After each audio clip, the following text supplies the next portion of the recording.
But anyway, old Pink Anderson, he sang Jailhouse and Traveling Man, all those cool songs. And him and Peg Leg Sam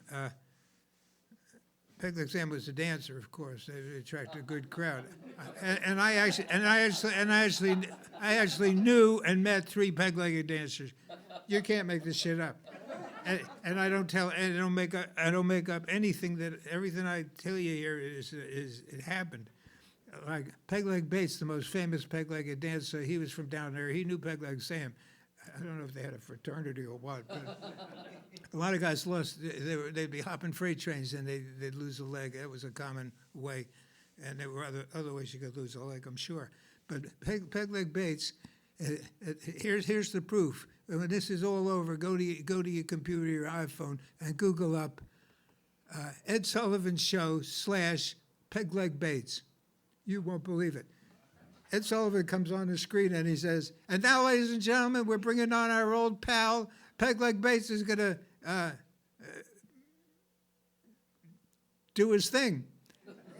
This is his 18th appearance on the Sullivan Show. I mean, Elvis did it twice.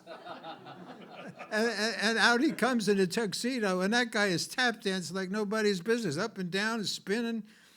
It's fantastic. It's fantastic. Why was I telling you about that? I don't remember. It's not easy to keep this whole thing going, but I'm doing pretty good. Pretty good. Peg-Leg Sam and Pink Anderson. How do you know the song Pink used to do?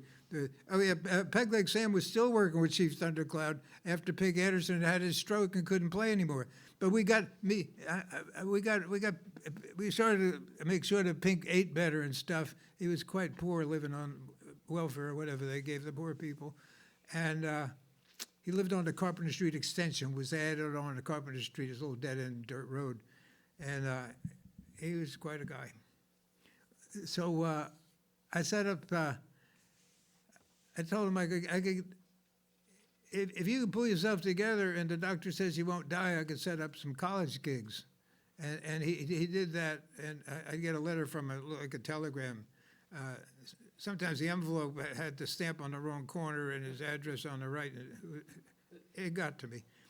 He said, "The doctor said I'm fine and I could go on the tour. P.S. I hope you get this letter." And it started off like a telegram. "Pink Anderson, Spartanburg, South Carolina, July 23rd.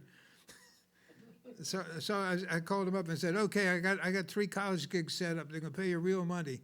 And it was the biggest tour of his life, he said, when it was over. But I called him up. He was a funny guy. I got a lot from him. You got to be an entertainer. I'm doing my best here.